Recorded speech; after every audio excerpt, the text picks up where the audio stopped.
નમસ્તે વિદ્યાર્થી મિત્રો, આપનો આરાધના સ્ટુડિયોમાં સ્વાગત છે.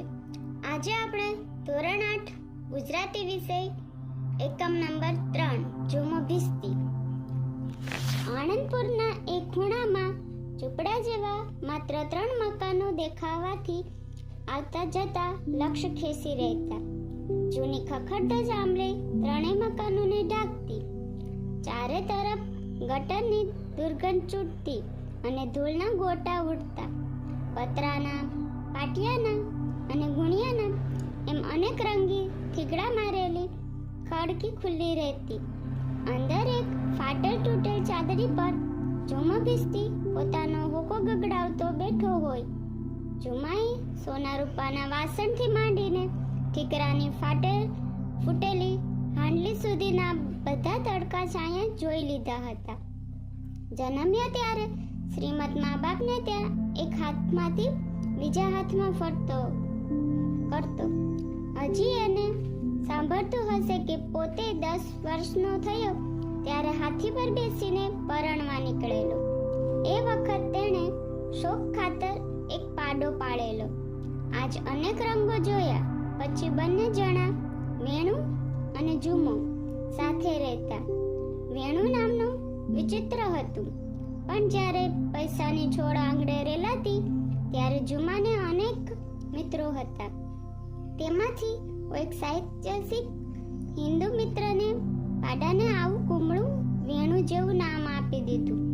પછી તો એ ચાલ્યો.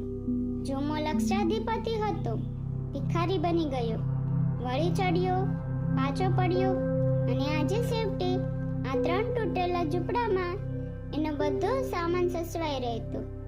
એકમાં વેણુ બંધાતો, વચ્ચે બારણું હતું, તેમાંથી શેઠ અને નોકર આખો દિવસ એકબીજા સામુ જોઈ રહેતા, બેસી રહેતા. અને બીજા ઝૂંપડામાં ખાસ ભરાતું અને મિત્રો આવ્યા ગયા, મળ્યા અને ટળ્યા. માત્ર ઝુમો અને વેણુ બાણફોડથી આજ સુધી અખંડ રહ્યા હતા. આજ હવે વેણુની પીઠ ઉપર મોટી મોટી મસક ભરીને ઝુમો સવારના 5 વાગ્યામાં નીકળતો. વેણુની ઘંટડી ધીમે વાગતી હોય ને ઝુમો એકાદ ગઝલ કે ગીત લલકારતો ચાલ્યો જતો હોય. બારણે પાણી ભરી દીધા પછી શેઠ અને નોકર બંને પાસા વળતા.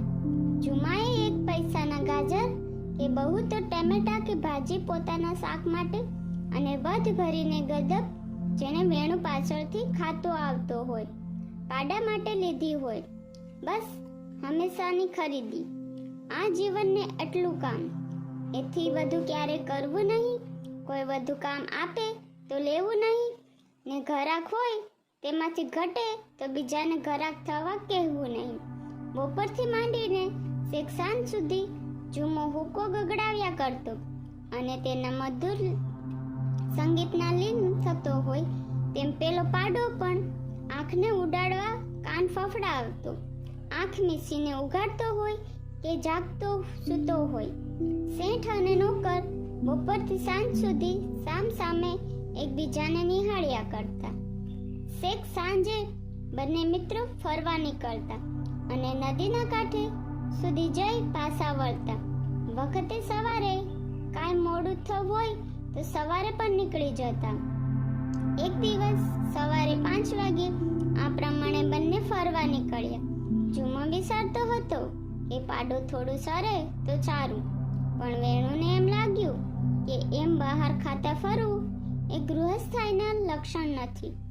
એટલે ઝુમો ખવડાવવાનું કરે તો પણ પાડો રણકીને સામો ઊભો રહે અને ના, નહીં ખાવ એમ સ્પષ્ટ સંભળાવી દે. અંતે તો ઝુમો થાક્યો. ચાલ ત્યારે ઘરે જઈને ખાજે, તને પણ લાડ કરવાની ટેવ પડી છે. વિજય થયો હોય તેમ પાડો આનંદમાં રણક્યો.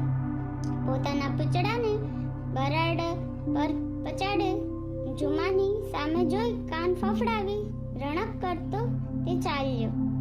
જીતના આનંદમાં પહેલા તો એ થોડુંક દોડ્યો.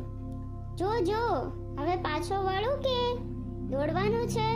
ઝુમાએ મોટેથી ઠપક બૂમ પાડી, પણ તે પહેલા વેણુ ચડી ગયો.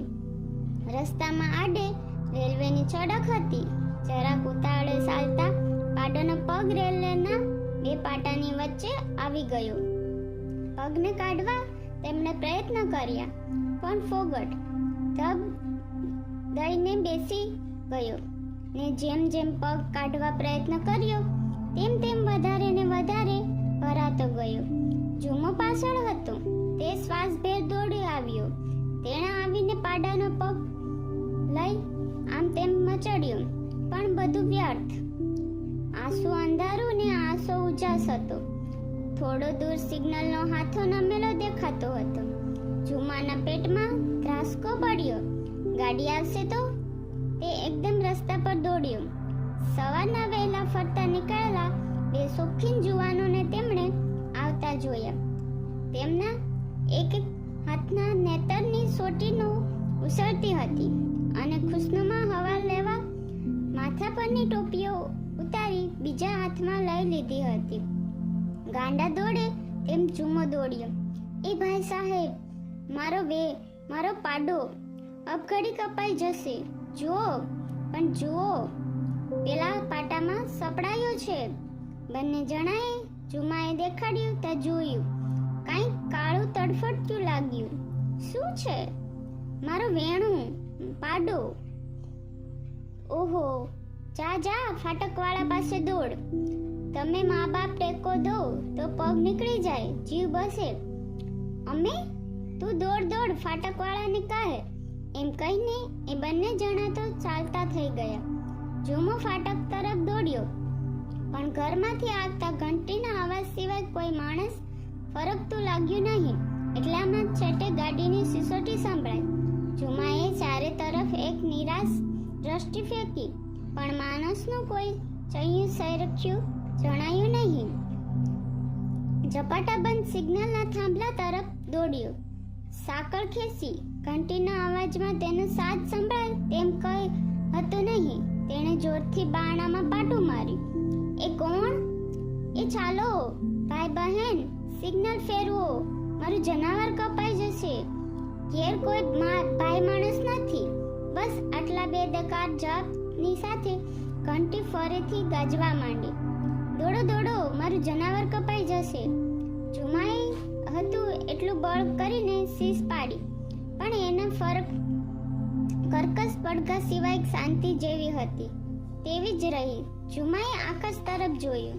છેલ્લો તારો આથમતો હતો. અંજવાળું વધારે ને ધુમ્મસ પથરાતું હતું. ગાડીનો અવાજ તદ્દન નજીક આવતો હતો. તેણે પોતાની લાકડી ફેંકી. યા પરબરદિગાર, તેણે મોટેથી બૂમ પાડી. આટલું બોલીને ઝુમો એકદમ દોડ્યો.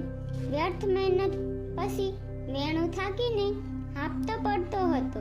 તેની ગોદમાં તે ભરાઈ બેઠો. વેણુએ તેને શાંત રીતે ખંજવાળીને કહ્યું, દોસ્ત, ભાઈ, વેણુ, આપણે બંને સાથે છીએ હો. અને એમ કહીને ઝુમો ચેક તેના પગ પાસે દોડ્યો. દર પળે ટ્રેનના ધબકારા વધ્યા. સિસોટી પર સિસોટી થઈ. જોશ બંધ ફરતા પૈડા સંભળાયા. ઝુમો વેણુને ભેટી પડ્યો, પણ જેવી ગાડી શેક પાછી આવી કે તરત જ પોતે બેભાન થાય તે પહેલા વેણુએ માથું ઉચક્યું અને પોતાના સીટને બસાવવા એક ઝપાટે માથું મારીને તેને પાટાથી દૂર ફેંકી દીધું. વેણુ પર થઈને આખી ટ્રેન ચાલી ગઈ. તેના ધગધગતા લોહીના પ્રવાહથી ઝુમાનું કેડિયું ભીંજાઈ ગયું. તેને કળવળીને બેઠો થયો ત્યારે લોહીના ખાબશિયામાં ઢંકાયેલા થોડા છૂટા સવાયા ભાગ સિવાય તેના પ્યારા મિત્ર વેણુનું કાંઈ પણ નામ નિશાન ન રહ્યું હતું. હજી પણ હંમેશા ઝુમો સવારમાં જ એકલો શાંત એ રસ્તે ફૂલ લઈને આવતો દેખાય છે અને એના એક માનીતા પથ્થર પર ફૂલ મૂકી વેણું વેણું વેણું એમ 3 બૂમ પાડીને ચાલ્યો જાય છે. આ વાર્તામાં માનવી અને પશુ વચ્ચેના નિસ્વાર્થ પ્રેમનું મૈત્રી ભાવનું હૃદયગમ નિરૂપણ થયેલું છે. ઝુમો પોતાના પાડાને સાસવીને રાખે છે, એને લાડ કરે છે, એને બસાવવા વલખા મારે છે અને એની સાથે મોતને ભેટવા તૈયાર એ બતાવે છે.